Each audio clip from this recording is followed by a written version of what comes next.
startup costs for a blended or hybrid learning schedule, there are some things that need to be considered. The first is that students have to have some sort of device to be working on when they're not in the classroom or when they're watching the videos or doing whatever they need to at home. So whether that's an iPad or a Chromebook, or whether it's like a bring your own device sort of situation, the district needs to consider what they're going to do for that. Second is the class platform. Is it going to be Google Classroom, Canvas, Schoology? Many of these have free versions, but more often than not, we find that the free version just doesn't offer enough of the tools that teachers need to really be successful. So there are some costs associated with those. Additionally, there's subscription to different learning tools. Again, there's many free versions of these, but for example, Nearpod is one that I use quite a bit, and the free version just doesn't hold a candle to the paid version. So subscription costs would come in to play as well. Increased hotspots, since students would be working outside of the building as well.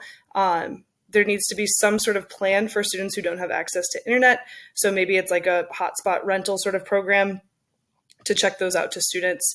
Enhanced security for devices. So not only does the school building itself need to beef up their security going one-to-one, but also keeping in mind that students are now logging in from other locations. So with unreliable Wi-Fi, there needs to be a plan to keep the data safe while kids are working at home or wherever else they're working. With any sort of online schooling, blended, hybrid, fully online, there needs to be instructor training of how to do that effectively. So whether it's how to use Edpuzzle or how to set up your Google Classroom, training needs to happen there, which could incur costs, bringing in an outside source. And then finally, with the addition of so many devices and online learning, there's going to be a greater need for IT support positions, whether that's adding a full-time job or extending someone else's day with a little more compensation. So that's just to get the ball rolling. I couldn't put an exact number on it because that really depends on the district and what they plan to do. But once it's up and rolling, there's also the maintenance costs and considerations.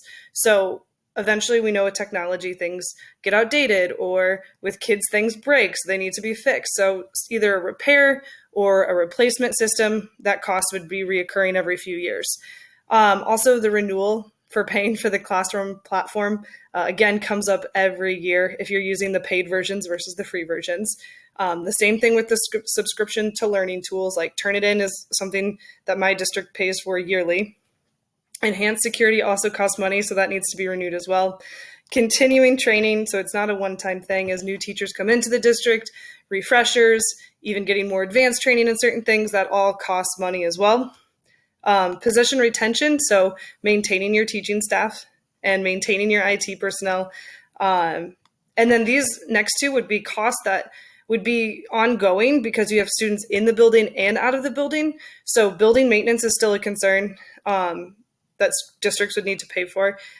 Heat, expansion, potentially, and then district provided resources like transportation and food. That is still a cost, even though your students are partially learning from somewhere else.